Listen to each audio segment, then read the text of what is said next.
नमस्कार दोस्तों, मैं योगेश कुमार साहू। आप सब कैसे हैं? आपने बहुत बार सुना होगा, जमीन खा गई या आसमान निकल गए। जी हाँ दोस्त, हमारे पृथ्वी पर एक ऐसी जगह है जहाँ से कोई भी जहाज जाता है, कोई भी विमान जाता है तो वहाँ से लौट कर वापस नहीं आता। कई लोग बोलते हैं कि वहाँ सी मॉइस्चर है, कई लोग बोलते हैं कि वहाँ एलियंस आकर उस जहाज को ले जाते हैं। लेकिन आइए इसके बारे में चर्चा करते हैं। यह बात है 5 दिसंबर सन 1945 को, जब यूएस नेवी के 5 विमान, जिसका नाम था फ्लाइट 19, वह अपने एक डेली ट्रेनिंग मिशन के लिए निकलता है। वह जैसे फ्लोरिडा से टेक ऑफ करता है तो बेरमुडा ट्रायंगल के पास पहुंचता है तो उसके सारे के सारे विमान वहीं पर गायब हो जाते हैं। उस विमान में 13 क्रू मेंबर और एक लीडर उसको लीड कर रहे थे। उसे ढूंढने के लिए एक एयरक्राफ्ट जिसका नाम था मेरिनर, उसे भेजा जाता है 13 लोगों के साथ। वह वहां जाने के बाद भी वह भी गायब हो जाता है। इसे बहुत ढूंढा जाता है लेकिन वह नहीं मिलता। फिर इसके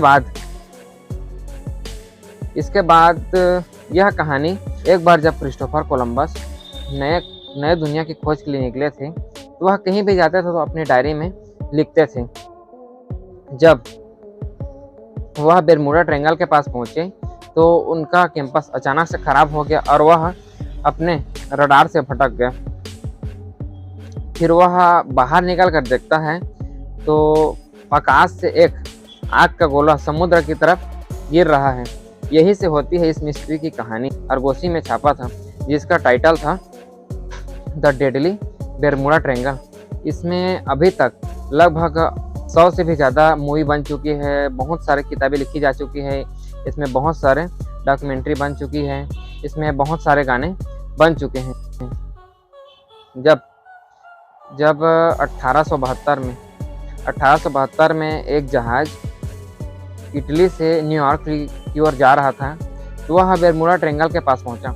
उसमें बहुत सारे पैसेंजर सवार थे। जब वह बेरमुडा ट्रायंगल के पास पहुंचता है तो वह जहाज़ अचानक से गायब हो जाता है। उसे बहुत ढूंढा जाता है लेकिन उसमें का ना एक पैसेंजर मिलता है, ना जहाज़ का एक टुकड़ा मिलता है। लगभग 1 महीने बाद 4 दिसंबर 1872 को वह जहाज़ दिखाई देता है। जो लोग इसे देखते हैं वह इसके डिपार्टमेंट को इन्फॉर्म करते हैं। वहाँ से रेस्क्यू टीम आती है और सभी के सभी रेस्क्यू टीम वाले उसे देखकर शौक हो जाते हैं। उस जहाज़ में ना तो कोई इंसान था, ना ही उसके कैप्टन थे। बाकी जैसा जहाज़ रहना चाहिए वैसा ही जहाज़ वह था। उस जहाज़ में एक भी खरोच नहीं आया था। इससे बड़ी घटना यह है, सन 1800 एलन ऑस्टिन जहाज़ लंदन से न्यूयॉर्क की ओर जा रहे थे तो वह जल्दी जाने के लिए एक नया रास्ता लेता है। वह बेरमुडा ट्रायंगल के नज़दीक से जाता है। जब वह बेरमुडा ट्रायंगल के पास पहुंचता है तो वहां पर एक अनजान उसे शिप दिखाई देता है। तो एलन ऑस्टिन के जो कैप्टन हैं वह उस जहाज़ के नज़दीक अपने जहाज़ को ले जाता है। वह उसे कांटेक्ट करने की कोशिश करता है लेकिन उससे कोई रिस्पांस नहीं मिलता। 2 दिन तक वेट करता है। उसके बाद वह उस जहाज़ में जा कर के खुद देखता है, उसको चेक करता है। उसे देखकर वह शौक रह जाता है।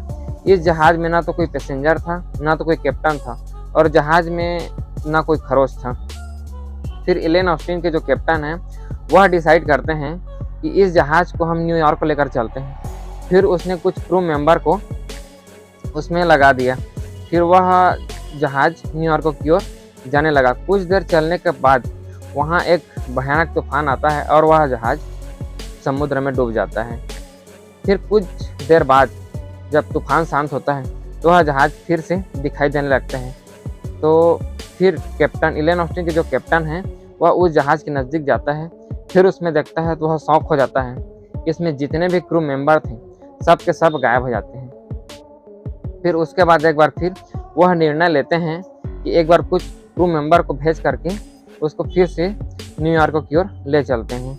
फिर दोबारा क्रू मेंबर भेजते हैं। फिर वैसे ही तूफान आता है और फिर वो जहाज़ फिर डूब जाता है।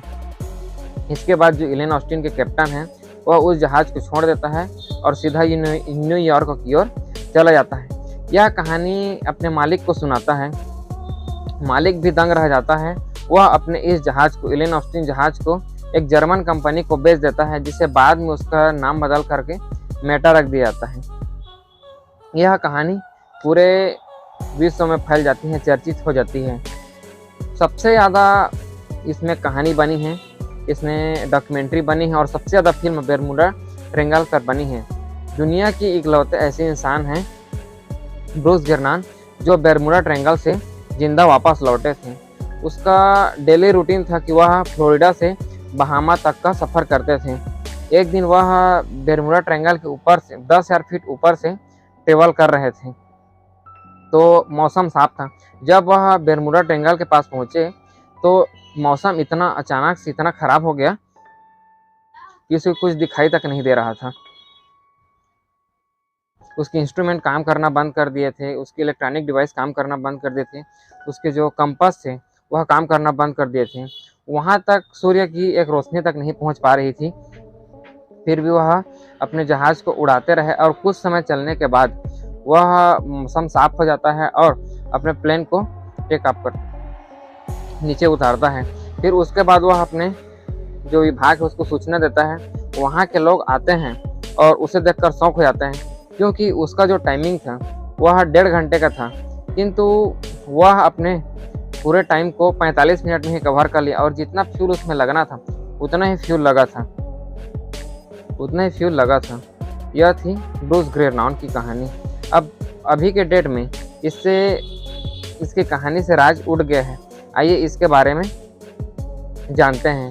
सबसे पहले है कि यहाँ जो बर्मुडा ट्रायंगल का एरिया है वहाँ पर अधिक मात्रा में मेथेन गैस पाई जाती है, जो बहुत बड़े बबल्स निकालते हैं, जिससे जल की डेंसिटी कम हो जाती है।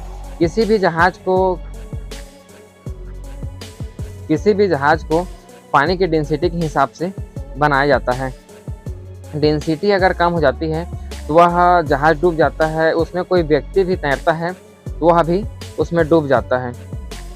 दूसरा निष्कर्ष यह निकलता है कि सबसे ज़्यादा हेरिकेन्स पाए जाते हैं। सबसे ज़्यादा हेरिकेन्स के नाम से यह होता है।